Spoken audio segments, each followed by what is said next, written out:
Hello, नमस्कार दोस्तों, कैसे हैं आप सभी और कैसी चल रही है आपकी तैयारी?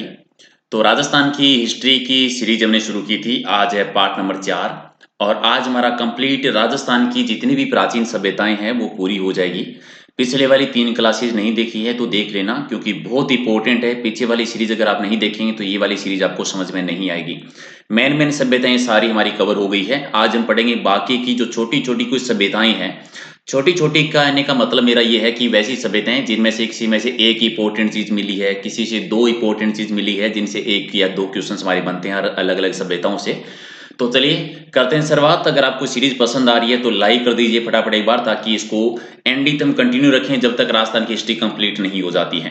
तो पीछे वाले नहीं देखे तो प्लेलिस्ट में जाके देख लेना। पहली हमारी सभ्यता है रेड सभ्यता। रेड सभ्यता आती है टोंक जिले में आती है। ठीक है? टोंक जिले में कौन सी नदी के किनारे पर है? ये ढील नदी के किनारे पर है। दयाराम साहनी ने इसकी खोज की थी 1938-39 में। इन्होंने पहले 1936-37 में बैराट की खोज की और बाद में 36-37 के बाद 38-39 में रेड की थी।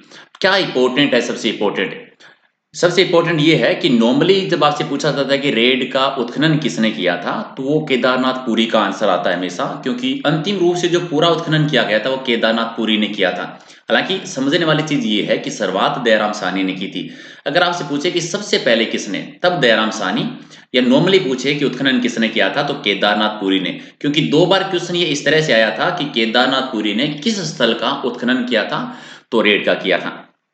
सबसे बड़ी विशेषता ये रही थी कि यहाँ पर जब खुदाई की गई थी तो एशिया में सबसे ज्यादा सिक्कों का भंडार मिला था।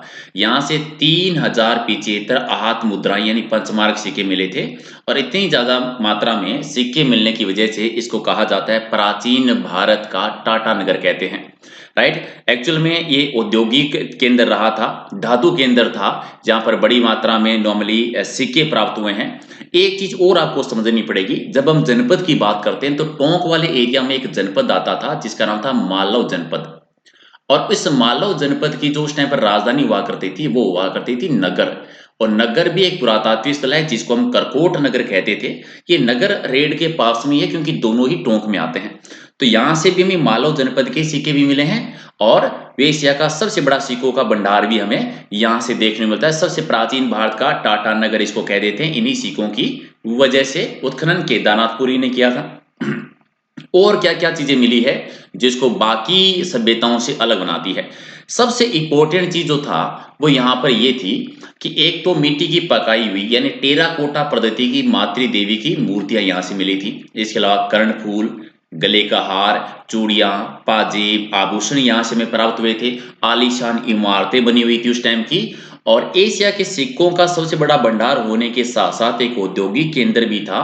और साथ में यहां से हमें जस्ते को साफ करने के प्रमाण मिले हैं। वेरी वेरी इंपॉर्टेंट, जस्ते को साफ करने के प्रमाण कहां से मिले हैं और कहां के निवासी मोटा और बारीक कपड़ा बनाने में दक्ष थे या सिद्धहस्त थे? तो कहां के थे? रेड के थे। 3 चीजें हो गई है, एशिया का सबसे बड़ा सिक्कों का भंडार, जस्ते साफ करने के प्रमाण और बारीक कपड़ा बनाने में दक्ष। किस स्थल के निवासी थे? रेड के निवासी थे। और प्राचीन भारत का टाटा नगर किसको कहते हैं? रेड टोंक को कहा जाता है। और किस नदी के किनारे है ये? ढील नदी के किनारे आता है या ढब नदी भी जिसको हम कह देते हैं। फिर एक सभ्यता आती है हमारी नगर सभ्यता। नगर भी टोंक में ही है। नगर को पहले कहा जाता था करकोट नगर। ये एक्चुअल में मालो जनपद की राजधानी हुआ करती थी। इस टाइम पर मालो नगर होता था, मालो जनपद होता था, उसकी राजधानी हुआ करती थी ये। क्लियर है कि नहीं? अच्छा, ये क्यों इंपॉर्टेंट है? इससे कौन सी चीजें मिली थी जो बाकी सभ्यताओं से अलग है? एक तो ये कि मालो जनपद के यहाँ से हमें सिक्के देखने को मिलते हैं क्योंकि मालो जनपद की ये राजधानी रही थी तो मालो जनपद के हमें सिक्के मिले थे। दूसरा सबसे इंपॉर्टेंट, यहाँ से महिषासुर मर्दिनी की मूर्ति प्राप्त हुई थी। बहुत बार आता है क्वेश्चन आएगा कि गुप्त कालीन महिषासुर मर्दिनी की मूर्ति कहां से प्राप्त हुई थी? तो आंसर क्या हो जाएगा? गुप्त कालीन महिषासुर मर्दिनी की जो मूर्ति प्राप्त हुई थी वो नगर से हुई थी यानी करकोट नगर से हुई थी। दूसरा, यहाँ पर एक मूर्ति मिली थी जो गणेश जी का अंकन था। फणधारी नाग की मूर्ति मिली थी और कंबल धारण किए हुए लक्ष्मी जी की एक खड़ी मूर्ति मिली थी जो कि नगर से देखने को मिलती है। और इसी को कहा जाता है खेड़ा सभ्यता। ये क्वेश्चन है, खेड़ा सभ्यता किस क्षेत्र में है? लगभग मालव जनपद के सबसे ज्यादा सिक्के मिले थे यहाँ से 6000 से। नॉर्मली यहाँ से क्वेश्चन आपका यही आता है। ए तो करकोट नगर किसको कहा जाता था, एक मालव जनपद की राजधानी कौन सी रही है, एक आएगा गुप्तकालीन महिषासुर मर्दनी की मूर्ति कहाँ से मिली थी, या गणेश जी की मूर्ति कहाँ से मिली थी, या कमल धारण किए हुए खड़ी लक्ष्मी जी की मूर्ति कहाँ से मिली थी, या खेड़ा सभ्यता कौन सी है, तो नगर टोंक है। फिर है भीनमाल। भीनमाल आता है जालोर में। यहाँ से एक बहुत प्रसिद्ध कवि हुए हैं महाकवि माघ। महाकवि माघ की ये जन्मस्थली मानी जाती है। यहीं से एक विद्वान हुए थे ब्रह्मगुप्त, उनका जन्म भी भीनमाल में ही हुआ था। हेनसांग जो आए थे, जिन्होंने बैराट की यात्रा की थी, उस टाइम पर उन्होंने भीनमाल की यात्रा भी की थी। इसकी खुदाई की थी 53-54 में आर.सी. अग्रवाल ने, यानी रतन चंद्र अग्रवाल ने। यहाँ पर क्या क्या इंपॉर्टेंट चीज मिली है, एक तो ये कि यहाँ से जो मृत भांड है उन पर विदेशी प्रभाव देखने को मिलता है, क्योंकि इन खुदाई जो है वो शक जो शासक रहे थे उनके जैसी मिलती है।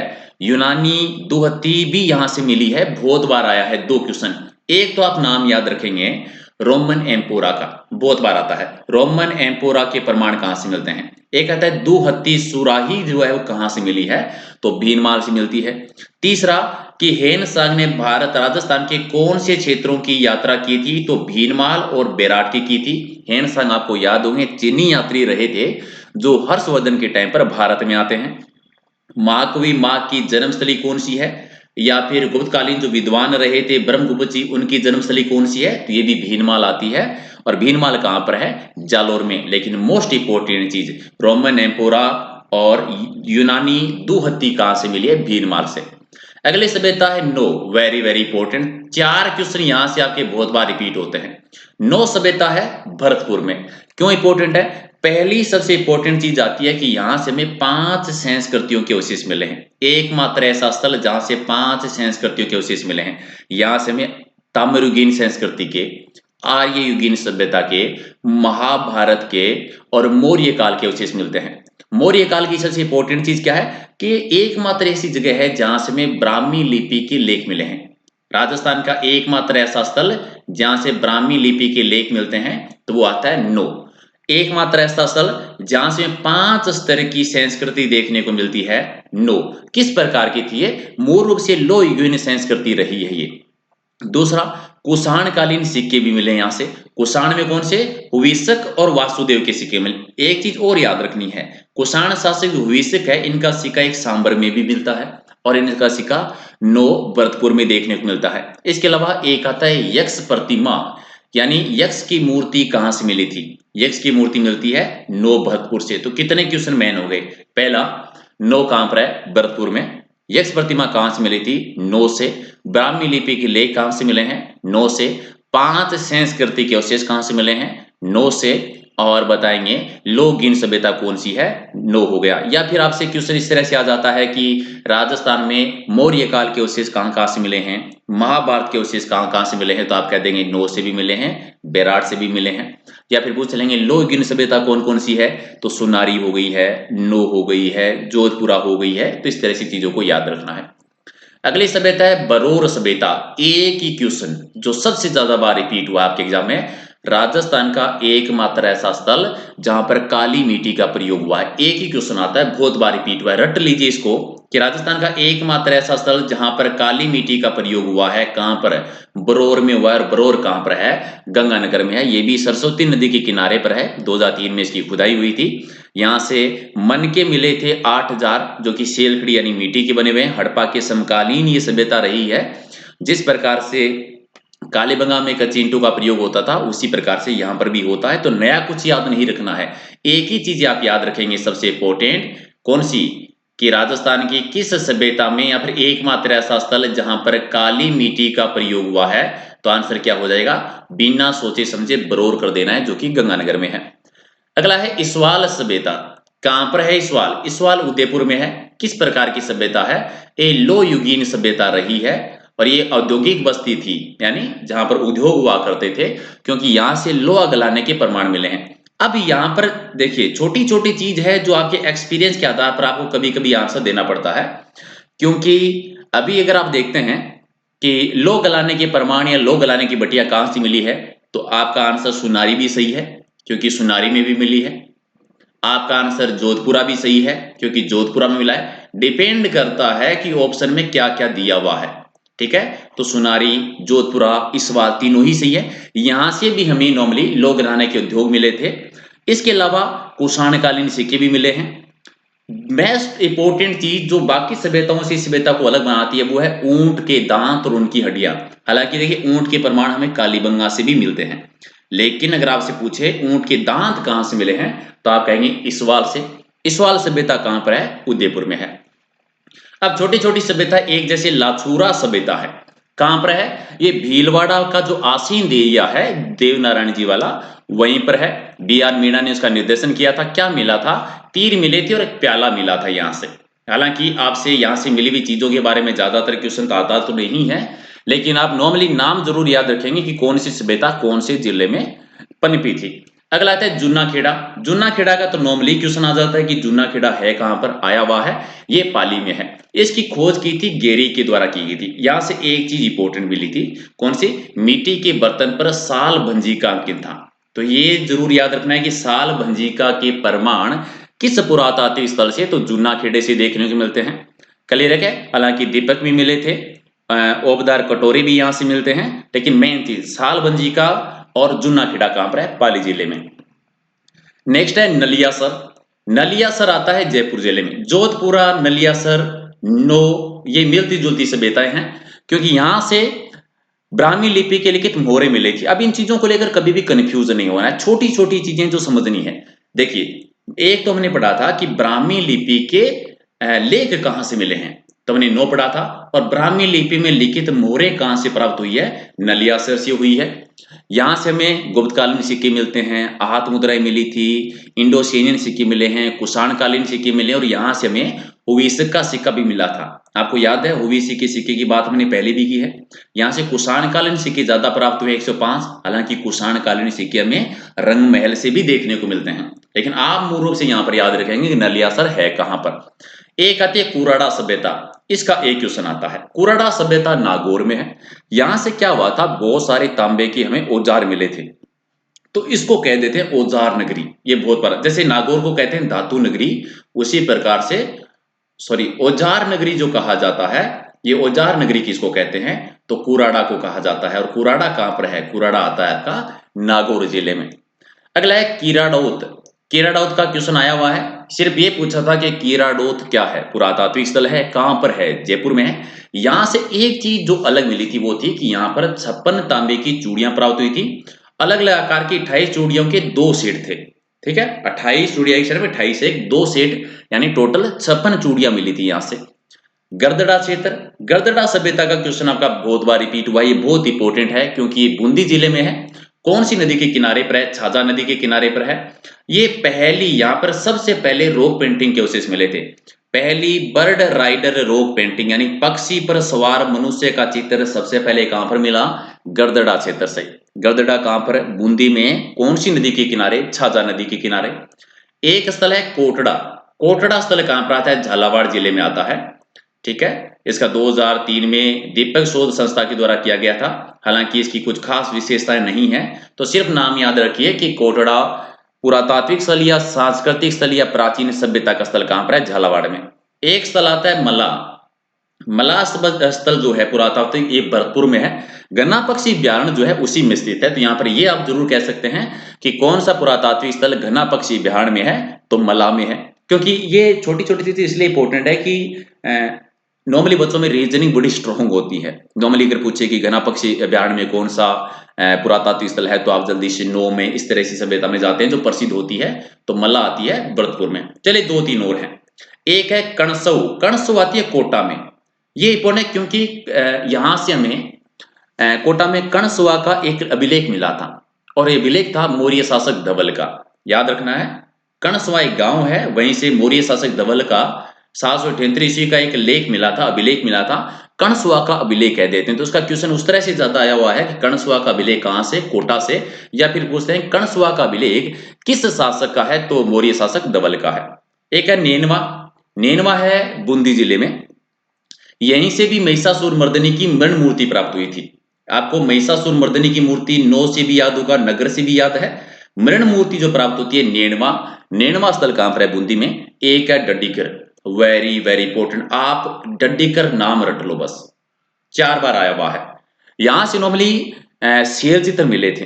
डेडिकर शैली भी होती है, तो ये दो टाइप से आता है। या तो पूछेंगे डड्डीकर है कहां पर है, या फिर पूछेंगे डड्डीकर शैली का संबंध किस स्थल से है, तो आप कहेंगे अलवर से है। डड्डीकर एकमात्र नाम है, इसका राजस्थान में कहीं से और से लेना देना ही नहीं है। जहां पर भी आप डड्डीकर नाम देखें, आपको आंसर अलवर ही करना है।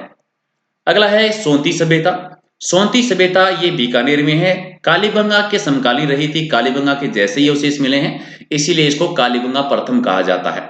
इसकी खोज भी अमलानंद घोष ने ही की थी 1953 में, और कालीबंगा की खोज भी अमलानंद घोष के द्वारा ही की गई थी। एक है बांका। बांका स्थल जो है भीलवाड़ा में है, यहाँ पर गुफाएं मिली है। क्यों इंपॉर्टेंट है, बहुत बार आपका क्वेश्चन आता है कि राजस्थान की पहली अलंकृत गुफा कौन सी है, तो ऑप्शन आ जाता है बांका। या फिर पूछेंगे राजस्थान की पहली अलंकृत गुफा बांका किस जिले में है, तो भीलवाड़ा जिले में है। अगला है गुरारा। गुरारा सभ्यता सीकर जिले में है, ये आहत मुद्रा के लिए प्रसिद्ध है। पंचमारक मुद्राएं मिली थी चांदी की यहां से 2744। अब देखिए एक चीज और जो आपको कंफ्यूज नहीं होना है, आपसे पूछते हैं कि राजस्थान में आहत मुद्रा कहां से मिली थी, या फिर पूछेंगे राजस्थान में पंचमारक मुद्रा कहां से मिली थी। कॉमन सी बात है, नॉर्मली क्या होता है, बैराट का नाम आता है, एक का देते हैं, तो कभी कभी एक से ज्यादा दे देते हैं। तो याद रखना है, गुरारा दिया हुआ है, बैराट दिया हुआ है, रेड दिया हुआ है, कौन सा दिया हुआ है उसी के अकॉर्डिंग आंसर देना है। बयाना, बयाना भरतपुर में दो चीजों की, प्राचीन काल में श्रीपंत कहते थे। यहां से एक तो नील की खेती के अवशेष मिले हैं, दूसरा सबसे ज्यादा गुप्तकालीन सिक्के यहीं से मिले हैं। ठीक है, बहुत बार क्वेश्चन आता है कि गुप्तकालीन सर्वाधिक सिक्के कहां से मिले हैं, नील की खेती के अवशेष कहां से मिले हैं। पहला विजय स्तंभ जो बना हुआ है वो भी भरतपुर में ही बयाना भरतपुर में ही बना हुआ है। क्लियर है कि नहीं। अब मेन जो सभ्यताएं हैं राजस्थान की, वो इतनी ही सभ्यताएं आती है। ऑलमोस्ट ऐसा नहीं है कि सारी खत्म हो गई है क्या, लेकिन मूल रूप से सभ्यताओं के अंदर जो अलग अलग विशेषताएं होती है जहां से क्वेश्चन आता है वो इतनी है, लेकिन बाकी की कुछ सभ्यताओं के सिर्फ नाम याद रखने हैं। यहां पर मैंने एक और लिस्ट बनाई है, जितने भी पुरातात्विक स्थल हैं उनको अलग अलग डिवाइड कर दिया। ये क्यों डिवाइड किया इसको समझना है। जैसे पहले आपसे पूछेंगे कि राजस्थान में पूरा पाषाण कालीन स्थल कौन कौन से हैं, तो डीडवाना और जायल दोनों नागौर में, भानगढ़ अलौर में, विराटनगर जयपुर में, दर भरतपुर में और इंद्रगढ़ कोटा में। अब क्या क्या याद आ रहा है आपको, एक आ रहा है कि इंद्रगढ़ से हमें क्या मिला था, कोटा से सबसे पहले हैंडेस के औजार मिले थे, सी एंकर ने खोजा था। पूरा पाषाणकालीन सबसे प्राचीन स्थल कौन सा है राजस्थान का, तो आप कह देंगे डीडवाना सबसे प्राचीन है जो कि नागौर में है। क्लियर है कि नहीं। फिर मध्य पाषाण, मध्य पाषाण काल में जिस टाइम में मनुष्य ने पशुपालन की शुरुआत की थी, तो पशुपालन के प्राचीन साक्ष्य बागौर से मिलते हैं, तो ये तो बागौर हो गया, विराटनगर हो गया, और मृत पशुओं के अवशेष हमें तिलवाड़ा बाड़मेर से मिले हैं। तो तीन स्थल हो गए जो मध्य पाषाण काल का है। अब क्वेश्चन क्या, नॉर्मली आपसे पूछ ले कि तिलवाड़ा बागौर किस काल के स्थल हैं, तो आंसर हो जाएगा मध्य पाषाण काल के। या फिर पूछेंगे राजस्थान में पूरा पाषाण कालीन स्थल कौन सा है या मध्य पाषाण कालीन स्थल कौन सा है, तो लिस्ट फिर नव पाषाण काल के कौन कौन से हैं। नव पाषाण में आहड़ उदयपुर में, कालीबंगा हनुमानगढ़ में, गिलूंड राजसमंद में और झर जयपुर में। अब देखिए छोटा सा नाम है, नॉर्मली हम पढ़ते नहीं है, लेकिन एग्जाम में आ जाता है कि झर क्या है, एक पुरातात्विक स्थल है, या पुरातात्विक स्थल झर कहां पर है, ये मिलान करने वाले में आ जाता है, तो जयपुर में है। फिर ताम्र पाषाण कालीन यानी वो काल जिसमें तांबे का यूज हुआ था, तो बागौर भी है, तिलवाड़ा बाड़मेर भी है, बालाथल उदयपुर भी है। ठीक है, गणेश्वर सभ्यता, ठीक है, इसी में आती है साबनिया पुंगल बीकानेर, बूढ़ापूस अजमेर, बणेश्वर डूंगरपुर। और ताम्रयुगीन सभ्यताएं, ठीक है, ताम्रयुगीन सभ्यताएं जिसमें नॉर्मली यूज हुआ था तांबे का, तो ये नो हो गया, यानी सॉरी ताम्रयुगीन सभ्यताएं ये जो सामने दे रखी है आपकी सारी, नंदलालपुरा है, गणेश्वर सभ्यता है, किराड़ोत है, चीथबाड़ी है, कुरड़ा परबसर है, पलाना जालोर में है, मल्ला भरतपुर में है, कोल माहौली सवाई माधोपुर में। और लो युगीन सभ्यताओं की बात करते हैं कि राजस्थान में कौन कौन सी लो युगीन सभ्यता है, तो नो भरतपुर हो गया, सुनारी झुंझुनू, विराट जोधपुरा सांबर तीनू जयपुर में है, रेड नगर नेणवा टोंक में है, भीनमाल जालोर में है, नगरी चित्तौड़गढ़ में, चक चौरासी और तरखान वाला डेरा गंगानगर में। अब यहां पर एक चीज और याद रखनी है, क्या, अब आपको ये चीज समझनी पड़ेगी कि लोहे की शुरुआत कब हुई थी, तो आप कहेंगे सर ये तो उत्तर वेदी काल में हुई थी, यानी आर्य सभ्यता के टाइम पर हुई थी। तो चक चौरासी और तरखान वाला डेरा किससे संबंधित है, आर्य सभ्यता। अगर यही कह दे कि आर्य सभ्यता के अवशेष कहां से हैं, तो तरखान वाला डेरा और चक चौरासी। क्योंकि लोहे से मनुष्य परिचित कब हुआ था? उत्तर वैदिक काल में हुआ था, आर्य सभ्यता के दौरान ही तो होता है, सिंधु घाटी सभ्यता में तो था ही नहीं है। उसी टाइम पर हुआ था। तो ये छोटी-छोटी चीजें हैं जो नोट करनी है, जहां से किसी भी प्रकार का क्वेश्चन बन सकता है। इसमें नो और जोधपुरा जो है यहाँ से तांबे की सामग्री नहीं मिली है, क्योंकि ये लो युगीन सभ्यता के स्थल रहे। अब आर्य सभ्यता के समकालीन पूछ ले कि राजस्थान में कौन-कौन से ऐसे स्थल हैं जो आर्यकालीन सभ्यता के समकालीन रहे हैं, तो कौन-कौन से हो गए? झुंझुनू भी है, बैराट भी है, अनूपगढ़ भी है, चक-चौरासी भी है, तरखान वाला डेरा भी है, नो भरतपुर भी है और जोधपुरा जयपुर भी है। ये आर्य सभ्यता के समकालीन है। क्लियर है? हालांकि मैंने अलग-अलग स्थलों को डिवाइड कर दिया है। फाइनली पीडीएफ आज मैं डाल दूंगा। 8 बजे लाइव टेस्ट होगा, तो वो भी आप ज्वाइन कर लीजिए। और ये राजस्थान की प्राचीन सभ्यताओं का सेशन हमारा कंप्लीट हो गया है। पूरा जितनी भी सभ्यताएं थी पूरी डिटेल के साथ मैंने करवाई है। 4 सीरीज में है, चारों के चारों आप देखिए, आपको पसंद आएगी। इसके अलावा नेक्स्ट हमारा टॉपिक जो होगा, सभ्यताओं से निकलने के बाद में हमारा आता है महाजनपद कालीन राजस्थान की स्थिति। क्योंकि हम आर्य सभ्यता के समकालीन तो आ गए हैं, आर्य सभ्यता के सतल पढ़ लिए, अब पढ़ेंगे कि जनपद काल के टाइम पर राजस्थान की स्थिति क्या थी। और फिर हमारा शुरू होता है राजपूत काल की शुरुआत होगी, जो अलग अलग राजवंशों के बारे में पढ़ेंगे। लेकिन उससे पहले भी बहुत सारी इंपॉर्टेंट चीजें हैं जो हम कंटिन्यू टॉपिक वाइज डिस्कस करेंगे। एक टेस्ट भी लेंगे 8 बजे से, आपकी टॉपिक वाइज लाइव टेस्ट ही शुरू हो रही है, तो वो भी ज्वाइन कर सकते हैं। सीरीज कैसी लगी पहला पार्ट इसका जरूर बताना, क्योंकि एक टॉपिक हमारा अभी खत्म हुआ है, बहुत सारे टॉपिक है राजस्थान हिस्ट्री के, सारे कवर करेंगे। चलिए मिलते हैं अगले वीडियो में। Thank you.